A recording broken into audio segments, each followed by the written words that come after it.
La fluctuante opposition ivoirienne. La fluctuance désigne le trop-plein de gaz intestinal. Quand il est évacué par la bouche, on l'appelle rot. Quand il s'évacue par l'anus, on l'appelle le pet. Il est parfois inodore, mais souvent malodorant. Il est parfois muet, mais d'autres fois tonitruant. Ceci ne change rien à la nature du rot ou du pet. C'est quelque chose qu'il faut évacuer à tout prix, au risque d'inconfort dû à un ballonnement. Telle est l'opposition ivoirienne, un groupe de charognards qui ne prospèrent que sur la pourriture. Et ceux-ci voudraient revenir au pouvoir. Maïliba, rappelle-toi, celui qui a été à l'origine du fake news de ce dimanche 13 novembre 2022, annonçant le décès de notre père bien-aimé, le président Alassane Dramane Ouattara. Longue vie à toi, cher papa, président de la République.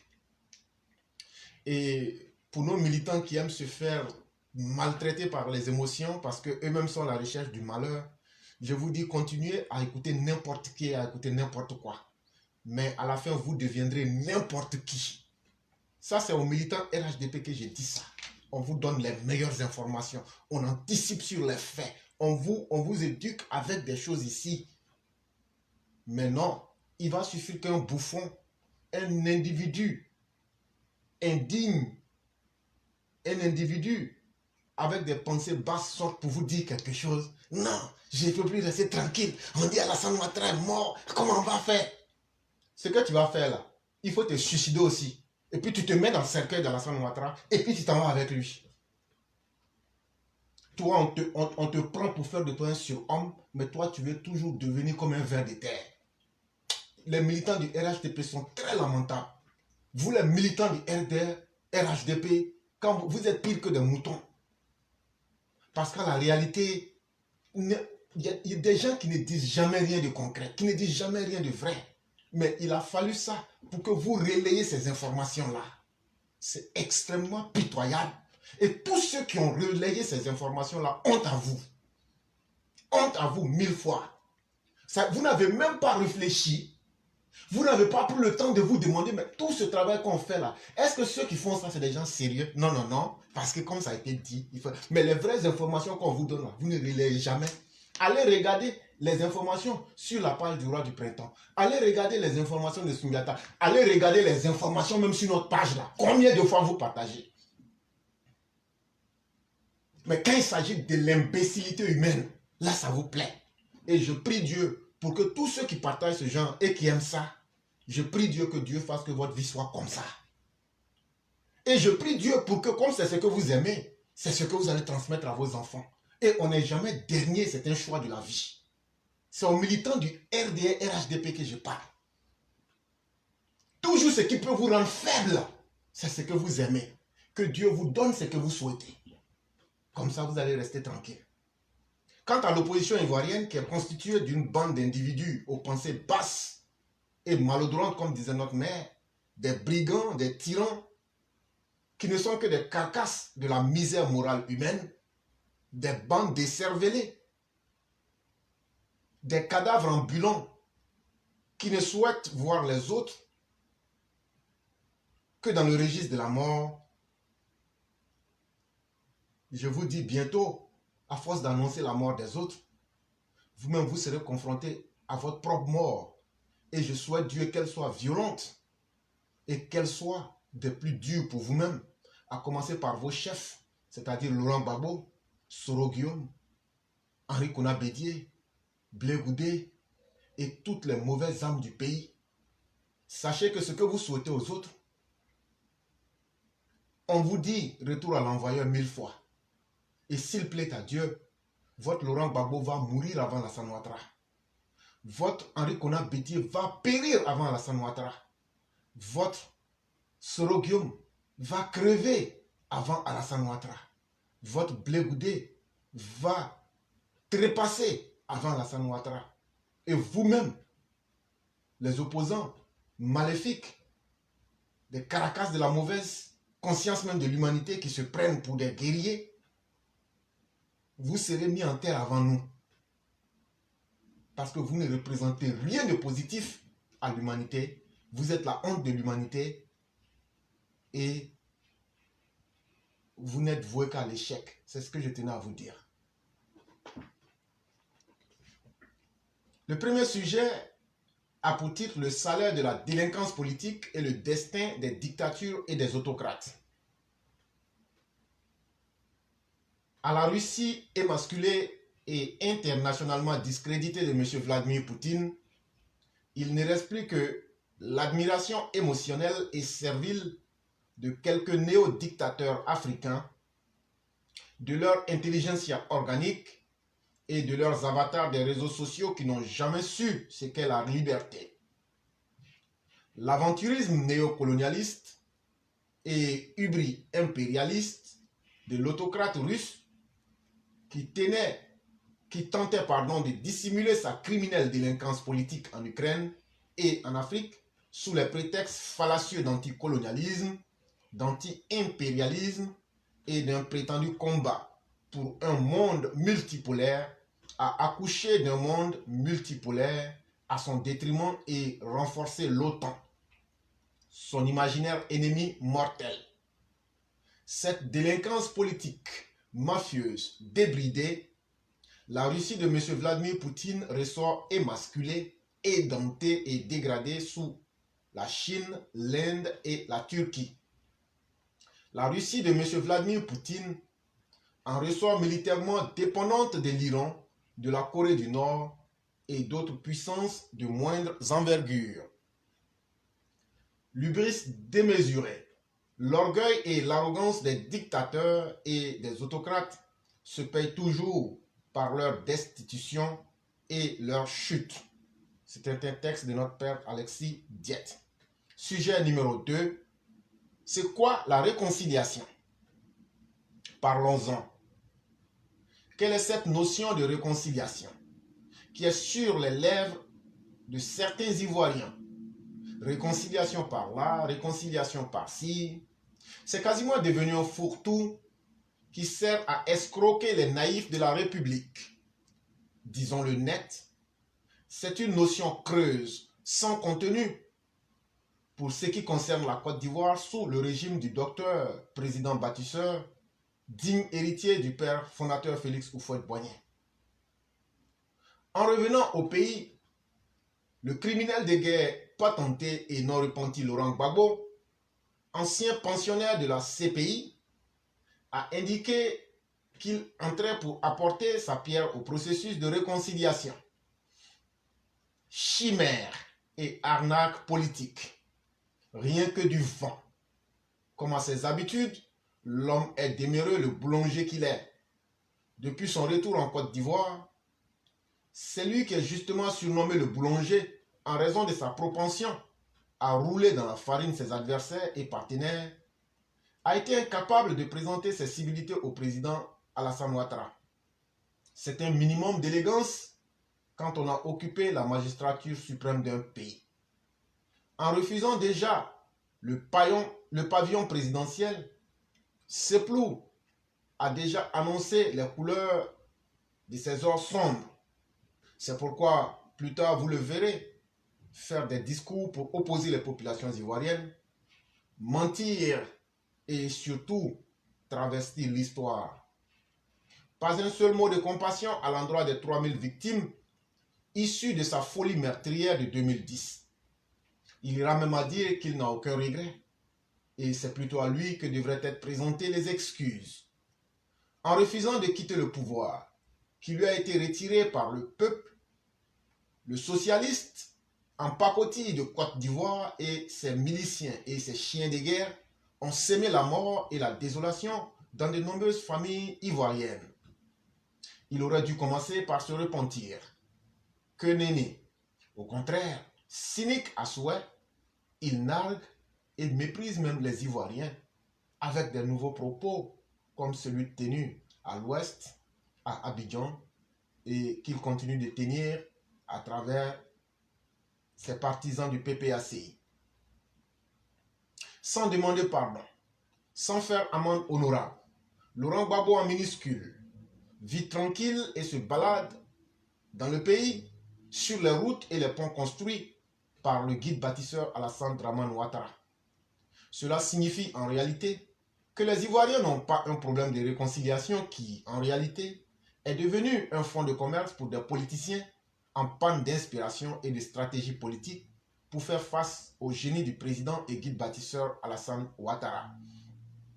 C'est pourquoi ils iront même jusqu'à imaginer sa mort, tellement incapables de l'égaler ou de pouvoir apporter un programme politique en face de toutes les réalisations du président ivoirien. Les Ivoiriens, à la réalité, se côtoient chaque jour. Ils se fréquentent, mangent ensemble, s'invitent, discutent, et etc. dans une atmosphère de fraternité et de convivialité. Il y a un contrat social qui lie tous les citoyens d'un pays et celui-ci est bien incarné en Côte d'Ivoire par la politique du vivre ensemble dans une Côte d'Ivoire unie et solidaire, si chère au président Alassane Ouattara. La CDVR et la CONARIV ayant effectivement échoué après avoir avalé des milliards, des sommes faramineuses du contribuable ivoirien, le président Alassane Ouattara doit se consacrer exclusivement aux grands axes de son programme de développement pour les Ivoiriens. La réalité, c'est qu'il y a des Ivoiriens qui ont décidé de ne pas aimer Alassane Ouattara malgré ses efforts inlassables pour les rendre heureux. Le bâtisseur infatigable qu'il est ne doit surtout pas se laisser complexer ou distraire par les discours sur la réconciliation tenus par certains médias occidentaux, relais de quelques politiciens véreux de la Côte d'Ivoire. Heureusement que ces tribalistes haineux, qui ne le portent pas en cœur, sont extrêmement minoritaires dans le pays. Le verdict des urnes lors des élections de 2020 et pendant les élections législatives ont plaidé largement en faveur du président Alassane Dramane Ouattara. Tout ce que nous lui demandons, c'est qu'il reste concentré sur l'essentiel, c'est-à-dire le bonheur du peuple ivoirien. Puisse Dieu lui donner longue vie, contrairement à ce que ses ennemis souhaitent, et que Dieu donne la mort à ses ennemis en leur retournant leurs pensées négatives à eux-mêmes. Petit 3, le progrès pour tous. La vie est devenue chère, oh. La vie est devenue chère. Eh Dieu, comment on va faire? On ne sait plus ce qu'on va faire. C'est devenu la chanson à la mode en Côte d'Ivoire. Même les désœuvrés et les chômeurs patentés et chômeurs volontaires, et même ceux qui n'achètent rien du tout, s'invitent dans le débat et crient partout que la vie est devenue chère. C'est vrai que face à l'inédite crise du coronavirus et de la guerre en Ukraine, une inflation générale a été observée dans tous les domaines d'activité. L'activité économique a pris un coup dans tous les pays de la planète Terre. Je dis bien dans tous les pays de la planète Terre. La Côte d'Ivoire ne saurait en être une exception. La Côte d'Ivoire ne pouvait donc pas échapper à une inflation. Mais les autorités ont tout fait pour minimiser certains coûts et appuyer certains secteurs identifiés comme vitaux. Vu que plusieurs intrants dans la fabrication ou l'entretien du système de production provenaient des pays sévèrement touchés par le virus ou actuellement par la guerre en Ukraine, il fallait consentir quelques sacrifices avec des réajustements. Entre Covid-19, crise en Ukraine, la crise conjoncturelle de l'économie, la crise conjoncturelle de l'énergie électrique a enrhumé certaines chaînes de production nationales. Quoi de plus normal qu'on observe une relative augmentation des prix dans certains domaines. Aujourd'hui, que la crise du coronavirus a été maîtrisée et que celle de l'électricité a été jugulée, il importe de traquer tous les commerçants véreux en ramenant les prix à ce qu'ils étaient avant la conjoncture, même si certains utilisent toujours l'argument de la guerre en Ukraine. En rien, cette bataille ne doit être menée uniquement par le gouvernement. Chaque citoyen doit jouer sa partition, car l'État, en réalité, c'est aussi tout le monde. Nul ne doit se rendre complice d'une quelconque augmentation abusive. L'État a demandé que les prix soient affichés. C'est aux citoyens de dénoncer tous ceux qui piétinent cette mesure salutaire. Il est arrivé de constater ces derniers temps que des individus ont fait passer des prix d'un seul régime de bananes plantains à plus de 3000 francs CFA. Ils ont certainement compris que les prix grimpent quand la demande est forte. Mais à qui la faute? C'est à ce niveau que chacun doit faire son introspection. Nul ne saurait toujours accuser le gouvernement pour une augmentation des prix quand on sait les efforts colossaux que fait ce même gouvernement, mais qui communique très peu et qui explique dans un langage que la majorité des populations ne comprennent. Pas du tout. Si personne ne s'offre les services de celui qui vend cher, ce vendeur sera lui aussi obligé de revenir au prix normal. C'est bien cela aussi la loi du marché. Personne ne saurait accuser le gouvernement et même vouloir organiser des soi-disant manifestations un certain 25 novembre 2022 contre une soi-disant vie chère, alors que la solution est toute simple. Proposer des solutions et vous verrez que le gouvernement les accepterait.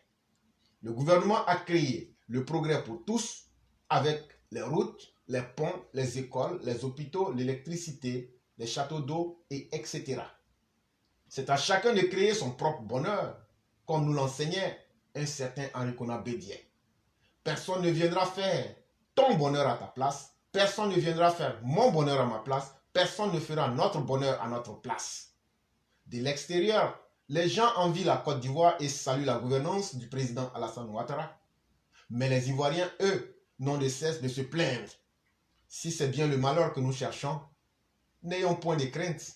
Le temps du malheur viendra et nous aurons le temps de le goûter comme il se doit. Aujourd'hui, il y a plus de 3500 personnes qui sont enregistrées chaque jour à l'aéroport Félix Houphouët-Boigny de Port-Bouin. Posez-vous bien la question, pourquoi? C'est justement parce que le pays qu'est la Côte d'Ivoire sous le régime de Alassane Ouattara est devenu un Eldorado, une destination prisée par tous ceux qui veulent investir ou réaliser des affaires. Avec un minimum d'efforts, chacun peut s'en sortir en Côte d'Ivoire. Il faut seulement de la volonté, de la visibilité et surtout une clarté d'esprit. Il est évident que ceux qui dorment et qui attendent de l'argent facile ne seront jamais satisfaits. Et c'est bien sûr ces personnes qui continuent de mentir aux autres. Il faut le dire net et il faut le dire tout net. Il y a assez d'argent qui circule dans le pays pour permettre à chaque Ivoirien de se prendre en charge et réaliser ses rêves. C'est cela l'essentiel. Tout le reste n'est que polémique stérile et du verbiage creux. Alors nous vous attendons le jour de votre marche pour vous indiquer la voie. Sujet numéro 4. Rien ne se perd. Rien ne se perd. Tout se transforme. Cette loi de la physique-chimie est également valable pour la vie en société. À la veille de la présidentielle d'octobre 2020, des individus ont décidé de ne pas participer au jeu électoral, ce qui est leur droit inaliénable. Mais ils sont allés au-delà de ce que le contrat social et la Constitution leur permettent. Faisant fi des lois de la République, ils ont, avec des méthodes qui rivalisent avec le terrorisme, empêché d'autres Ivoiriens de jouir de leurs droits civiques. Sans retenue et avec une barbarie digne des sociétés sauvages de la préhistoire, nos opposants ivoiriens ont mis le feu au paradis des Ivoiriens, pour parler comme dirait la mégastar du reggae Alpha Blondy. Dans leur lancée apocalyptique, ils ont brûlé des maisons, des urnes et des camions, bref, des biens publics et privés. Comme des vampires, ils ont ôté la vie à d'autres Ivoiriens.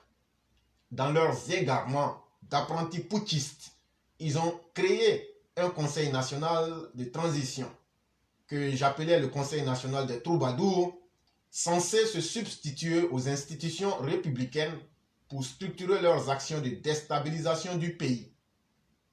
Prenant la pleine mesure de ce coup de force en gestation, la République a maté correctement les auteurs et les co-auteurs de cette honteuse aventure ambiguë. Ainsi, des résidences, dont celle du Bouddha de Daoukro, ont été bouclées. Les fuyards ont été interceptés et placés à la disposition des forces de l'ordre.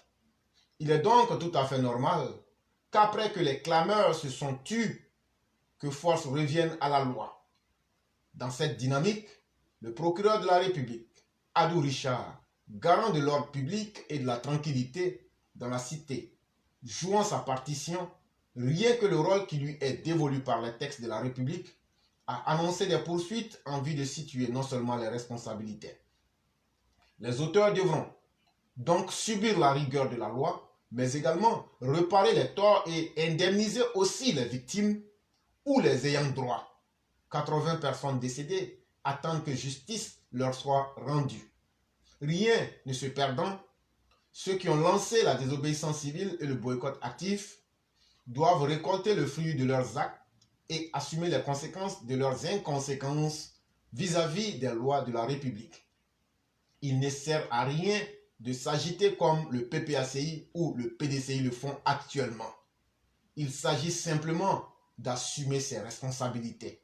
Il s'agit simplement de mettre en branle les intelligences grises juridiques et judiciaires au sein de leurs principaux partis pour apporter la contradiction au procureur de la République et obtenir des juges, par la force des arguments, l'innocence qu'ils clament tant.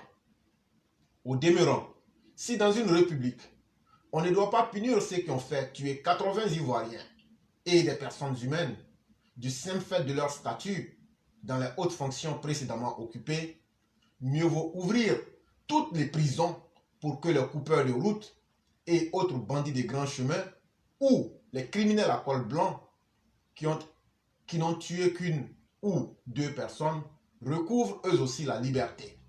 À bas les tueurs du CNT, à bas les opposants mortifères, à bas les opposants qui, en ce 14 novembre 2022, ne font que prier pour la mort du président Alassane Ouattara.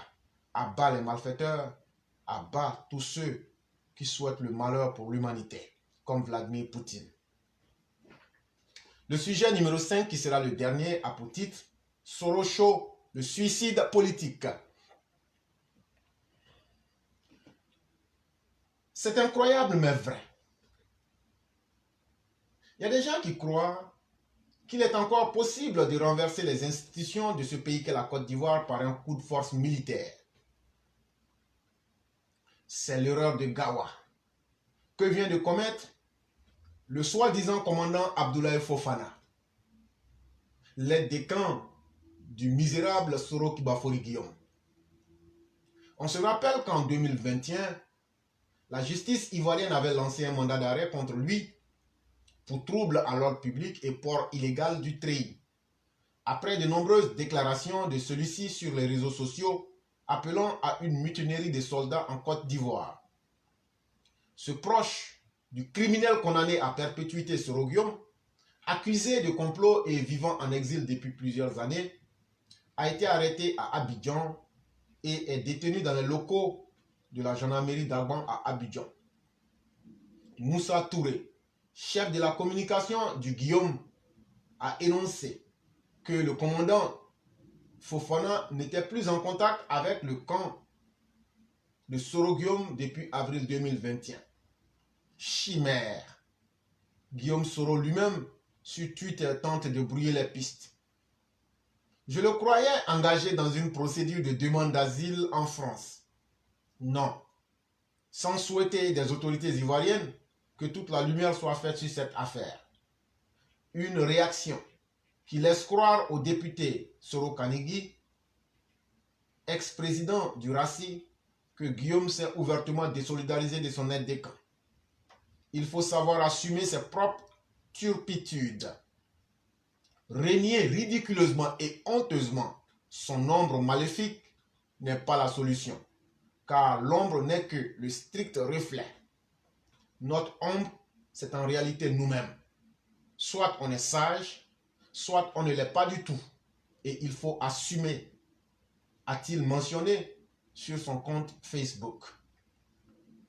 Cet officier, qui avait plusieurs centaines de millions de francs CFA, une dizaine de téléphones, et qui a déféqué sur lui-même lors de son arrestation, était sans conteste en mission pour une opération commando à Abidjan. Cette action s'apparente fort à un suicide parce que vu les contradictions, les antagonismes politiques et la configuration du microcosme politique, aucun régime putschiste ne peut prospérer en Côte d'Ivoire en 2022. Personne ne l'acceptera. L'aventure malheureuse de Guy Robert en 2000, qui a tiré le pays vers le bas, est dans tous les esprits. Il faut que les gens arrêtent de prendre leurs vessies pour des lanternes, qu'ils arrêtent d'envoyer les enfants des autres à l'abattoir. Ça ne marchera pas et ça ne peut pas marcher, cher Soro Guillaume.